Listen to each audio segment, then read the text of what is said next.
The man. How are you, Becky? I'm doing great. How are you doing?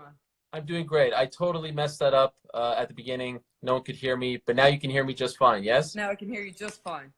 Okay. Thank you for doing this. I really appreciate it. I'm very excited to talk to you. We haven't talked in a year, Becky, officially in an interview capacity. Where have you been? Why have you been ducking me? I've been doing champ things like running the entire Raw Women's division and running the entire company. So I've been busy doing that. Apologies. Won't No happen problem. again. It'll Deal. probably happen again because I'm going to be holding this for a long damn time. Yes, and you will be defending that next weekend, an event that is actually unprecedented as far as World Wrestling Entertainment is concerned. 2 nights. Never before WrestleMania has been 2 nights, April 4th and April 5th, and you're going up against someone I know very well, Shayna Baszler. I've been covering Shayna Baszler as far as her MMA career goes for many, many years. First, let me ask you, the last few weeks for WWE have been interesting, of course. You're one of the few shows that are still going on, and you're doing your events in an empty performance center in Orlando. As a performer, as an athlete, what has that been like for you to be amongst no fans? Yeah, so look, I came from the independent circuit, so I'm used to wrestling in front of nobody. I remember in somewhere in Kilkenny back in Ireland wrestling in front of 7 people, and I almost think that that might be worse because you can hear everything that they're saying. So there's nobody there. You can that you might hear some disrespectful comments from time to time. But I'm somebody who has fed off the energy of the crowd so much, and it's been my connection with the crowd that's gotten me to where I am, and I know that without those people I wouldn't be doing what I'm doing. So it's a different shift in your brain. Like you have to use a different part of you because you know that at the other end of it there's millions of people watching, so you have to connect to them differently, and you're not going to get that same gratification that you get when you're going out there in front of an audience and they're letting you know how well you're doing or how well you're not doing, but they're responding to you constantly. So it's a little bit, it's there's less self-gratification but more concentration on the nuances and of what your message is. Why do I want people to care about why I'm going to mess Shayna Baszler up so much? And why do I want people to care about why I'm going to beat her? So that's something that you have to shift, and you have to be zeroed in, knowing that those people are back home watching and that they need more entertainment, and that they need a little bit of a distraction for a few hours or a few minutes, whatever it is. I would imagine that when you're actually wrestling, you probably forget a little bit about the fact that there's no one there. When you're on the microphone and you're addressing, there you're not getting the gratification. Is it more challenging when you're on the mic and you're interacting with others as opposed to when you're actually competing in the matches right now? So I haven't wrestled on Raw since, so my first match is going to be at WrestleMania in front of nobody. So I feel like it might actually be harder to wrestle in front of nobody than to talk in front of nobody because I'm a talker, and I'm telling my message, and I'm telling my story, and I'm saying all the reasons that I don't like her, and that's a little rant that I can go on a rant all I like about the reasons that I want to beat Shayna Baszler, and I can do that in a vacuum. I don't necessarily need people there. If they're there, then that's wonderful and I love it. Especially if they let me know that I'm doing all right. But when they're not there, I still know that they're listening, and that they need to hear the story, and they need all those little nuances. They need to see them. I think wrestling's going to be a different kettle of fish because it's a different adrenaline, right? Like I worry that it could feel like you're going out there sparring. You know what I mean? Like when people Yeah. go out there and they spar, but instead they have to put on a fight. I don't think I'm going to feel like that because I think this means so much to me. Defeating Shayna Baszler, I know a lot of people don't think that I can. I know she doesn't think that I can. I'm not underestimating her, but I know she's underestimating me. And to hold this for a year, and for WrestleMania to have been so different last year than it is this year, it will be a huge victory for me to walk out still Raw Women's Champion. Now, like I said, this is happening on two separate nights, April 4th and April 5th. Never been done before. Could you tell us, are you allowed to tell us which night your match will be airing on? I'm pretty certain that it is on the first night. That it's Okay, on so Saturday. Saturday. I believe that it's on the Saturday. Okay. Just less than 2 weeks ago, when this all really started, you were at the Performance Center with Stone Cold Steve Austin on 316 Day. And, you kind of, have that moment where you get to, do the beer thing with him and all that. When you have those moments, and maybe it's all kind of old hat for you, but I'm wondering, because you grew up a fan and you had these big dreams and we spoke about your struggles and all that. Do you have a moment there, like when you're talking to yourself and you're like, this is me and Stone Cold, like arguably one of the biggest names in the history of this business, and we're doing the beer thing. Like, I'm the one who's chosen to be there with him and do this. Do you ever have those out-of-body experiences where you're like, wow, look how far I've come? All the time. All the time. I don't think it's ever lost on me.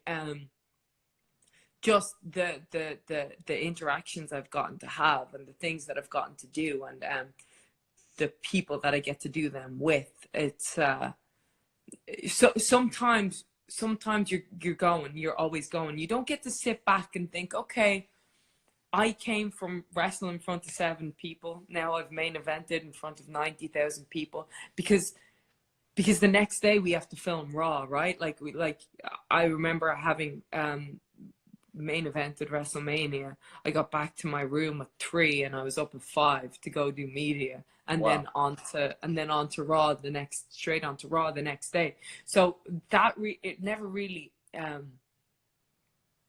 never really absorbed how I was feeling about all of it. But now I have to stop, right? Like, it all has to stop. And you get to sit there and be by yourself and think about the things that that you wanted when you were younger, the things that that you dreamed about, the things that have now happened, and things that you didn't even think would be possible have happened. And that's really humbling and makes you feel real grateful. As you mentioned, almost exactly 1 year ago, you were at MetLife Stadium headlining the granddaddy of them all. You close the show, you win the belt.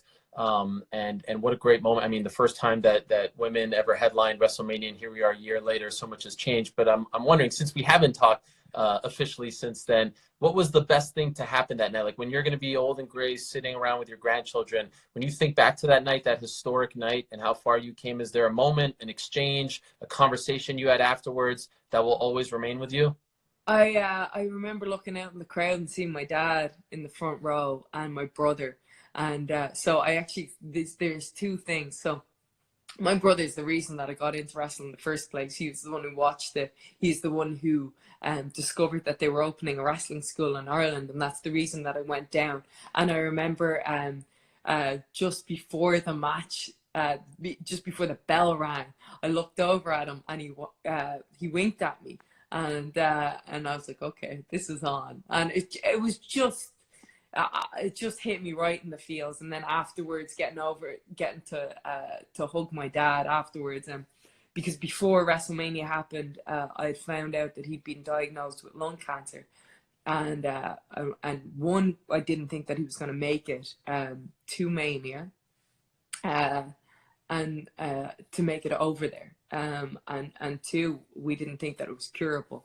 Good news is that it's completely gone. Wow. Yeah. Like, there's been some he went on some experimental medication, and it's been completely it's completely gone. So that was, yeah. So lots of happy moments in the last year. The other thing was coming back and seeing Seth Rollins, and getting to give him a big hug. And then also seeing the person who trained me, Finn Balor, had wrestled right before I did too. And so just everybody who meant so much to me, being right there and being able to share that with them. That's amazing. And first and foremost, I want to say I'm delighted to hear about your father. I know how scary that can be. So I'm very happy to hear that he's okay. And that's tremendous news. You just mentioned Seth, and almost on cue, I don't know if you saw, I believe he popped into the comments here, your husband. popped in, so he's trying to steal some of your shine. Could you tell us? I don't mean to break the fourth wall here, but where did this love affair come from? I think a lot of people were their minds were blown. Like, wow, Seth Rollins and Becky Lynch, they're getting married. Is this real? Is this not? Could you tell us the story, the love story here between you two? So we've been friends for years and years, and just immediately the first conversation that I ever had with him, we just hit it off. I think I ended up just telling him my life story, and that was it. We were just friends, and there was never really anything. But then we both kind of got single at the same time, and then it was like, wait, well, why not? And yeah, it's been the best. It's been the best, and especially now when you're in isolation with somebody, you want them to be your best friend. So it's been amazing. And to travel the world and to go through the same thing, a lot of people don't understand what you guys go through. I would imagine that has been a tremendous experience as well, right? Yeah, because you always have somebody, because this industry is it's so tough, and it's so hard to understand if you're not in it. And I think we were both opposed to being with anybody in this industry, but it really has been incredible to be able to share those highs and of course those lows with somebody who understands it. And sometimes when you're not able to clear through the weeds, somebody who's been there and knows it so well, and they can, you know, say something and you can just see things differently. It's pretty great.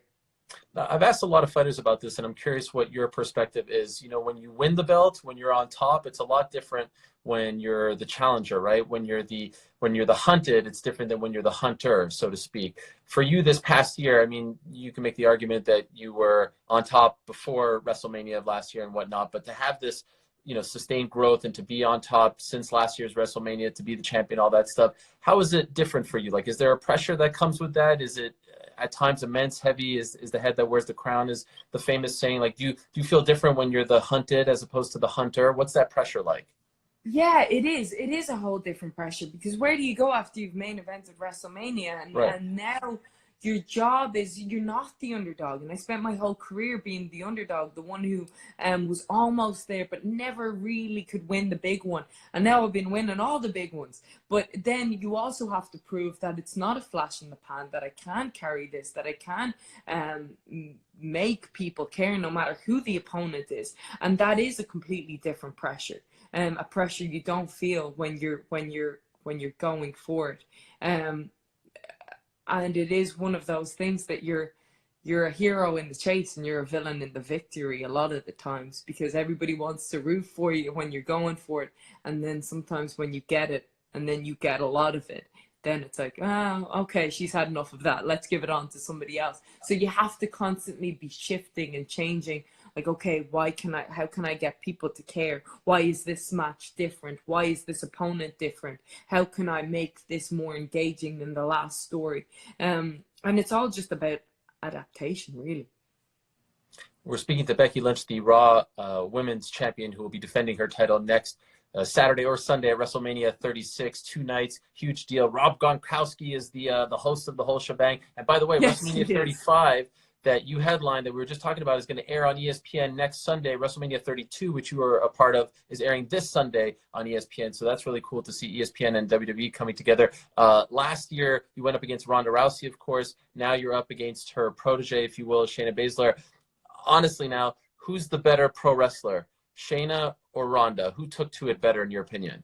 But isn't it interesting that you said her protege, right? Because wasn't Shayna in MMA long before Ronda came along, right? But then, so this is something I can relate to with Shayna. So Shayna was in MMA long before Ronda came along, but then Ronda came in and got all the glory. And then Shayna was on the independents, busting her ass. She made it to NXT. She was the longest combined reigning NXT women's champion. But then Ronda came in and got the main event of WrestleMania. I can relate to being in somebody's shadow and wanting to bust through and wanting to prove something to yourself and to everybody. And I feel like that's why Shayna is going to be so dangerous against me. I feel like she's looking to prove something to herself and to everybody, like I did. I've been in that shadow and I busted through, and it worked out really well for me. So I think she's going to be trying to do the exact same thing, but she picked the wrong champ to do that on. I'd be remiss if I don't ask you about another famous Irish athlete, Conor McGregor. You predicted his victory almost like to the round and the minute when I asked you about it right before the fight. Did you see his fight against Donald Cerrone? And if so, what did you think about it? Oh, of course. Yeah. I thought it was, I was actually around, I think I was around, I said the second round. Yes. Just because I thought that he would take more of his time, but no, he didn't need it. It was fantastic. It was great to see. Yeah, just being back on the kingdom, you know. He's been doing a lot of great things and getting the word out back home in Ireland. Have you seen some of the messages that he's put out, and if so, what do you think of it? I have, yeah, and it's awesome to see. You know, I think when we have this platform, that it's important to get people to band together and come together to find the solution for this problem. I think that when we're all united in this, I think that's been one of the coolest things about this. We see people's ability to work together, not just on a local scale or a national scale, but on a global scale, that we're not going to find the solution for this unless we all work together. And then, of course, it's going to be just as important coming out of that we all work together and we all get people who have gone into hardships through this, because of this, that we all work together to support them and to support our local businesses and help people get up off their feet. Yesterday, news broke that Roman Reigns won't be a part of WrestleMania. I'm wondering, did you have any concerns about taking part given everything that's going on? So I didn't have any concerns for myself. I think we've set up a very hygienic system and really limited the amount of people that are there. I think the only thing that I'm very conscientious of is now that we're back, and when we come back, that we just isolate ourselves for a couple of weeks, make sure that we don't have any symptoms before we go out in the world again. Okay, so and when you are there at the Performance Center, are there a ton of people in the back? Like, what is the scene like? So it's just they're staggering everything. Okay. If you don't have a reason to be there, then get the hell out of there. You're not there. If you have a match, if you have a segment, then you're there with a minimal amount of crew to shoot it. And then, of course, when you come in, you're tested for, your temperature's taken and questionnaires filled out, and the doctors are there to meet you as soon as you walk in the building. And all your family, friends, loved ones, everyone's doing okay? Yeah, everybody's great. It's one of those things where, because I've been so busy for the last year, I haven't had time to catch up with people. But now everybody's at home, so I've been able to FaceTime back home to the friends, the people that I haven't gotten to talk to in a long time. And because sometimes when you're on the go all the time, you start to feel that guilt, like, oh, I haven't made enough time for this person, that person, whatever, because at the end of the day, and I think all of this that's going on proves it, is that the most important thing is the people that you have in your life and the relationships that you have. Things don't really matter as long as we have the basics. So being able to make time for people in that way has just been great. I'll only keep you around for a couple more minutes. Thank you so much for doing this, Becky. Could I ask you, everyone loves to talk about their favorite WrestleMania moments, excluding your own as a fan, as a viewer, whatever. Do you have a favorite moment, match, event that comes to mind? Oh, well, it might be when Seth Rollins won the Universal title and beat Brock Lesnar. Also, when Daniel Bryan won at WrestleMania 30, I think that was just such an amazing feel-good moment. What about like when you were a little kid back in the day? Oh, when I was a little kid, one of my favorite matches, WrestleMania matches of all time. One of my favorite matches of all time, I think, is Owen Hart versus Bret Hart at WrestleMania 10. Yes. Incredible match. Yes, brother versus brother at Madison Square Garden. That was incredible. Yeah. It was, it was an inspiration for many of my matches going forward from that. What's the prediction? How are you beating Shayna? What are you going to? She bit you, Becky. She bit you, for God's sakes. That's illegal in MMA. It is illegal in MMA. It's illegal in pro wrestling too, would you believe? my prediction is I beat her. My prediction is that she underestimates me. Like I said, I'm not underestimating her, but she's underestimating me. The thing is she calls herself the submission magician. She doesn't call herself that for no reason. So I think I'm gonna have to look, with all of these things, this has been the theme of the night, adaptation. I'm gonna have to adapt and overcome. If I'm not able to lock in that armbar, what am I going to do? What other moves do I have in my arsenal? How am I going to hit her? Because she is strong. She is tough. I don't think she's going to stay down for nothing. She's going to constantly keep coming back and keep trying to fight me, keep trying to bite me if need be. But it's all going to be about adaptation and how I overcome. Story of my career, really. Absolutely, and that's why people love you. Last thing, I've just been asking a lot of, you guys are role models to a lot of people, and a lot of people are going through tough times. They're at home, they're lonely, they're bored. Any words of wisdom, how to stay positive, things that people can do, anything that's helping you that you want to share with the people? Yeah, I think because it's a scary time, but I think the thing is that it's not going to last, and we will get through this, and we'll get through it stronger than ever.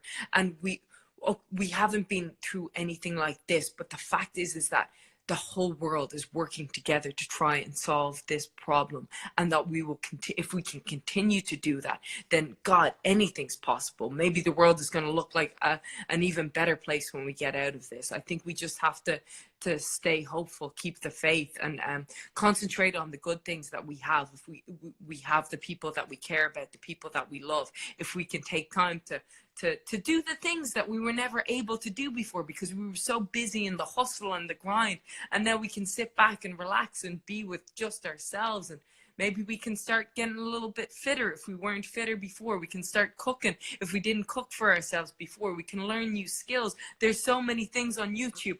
You don't have to go on TikTok. We can watch documentaries. There's so many things on Netflix, and you can watch WrestleMania, and you can see me retain the Raw Women's Championship. Here it is. We can see that. Well done. That was a tremendous plug. Well done, Becky. Becky, you're a legend. Thank you so much. My best to you and your family. Good luck at WrestleMania next weekend. Not this weekend, next weekend, April 4th, April 5th. It's too big for just one night. It's 2 nights now. Unbelievable. It's always a great honor for me to talk to you, Becky. I'm a huge fan of what you do. Thank you so much for doing this. I really appreciate it. Thanks so much, Ariel. Be good.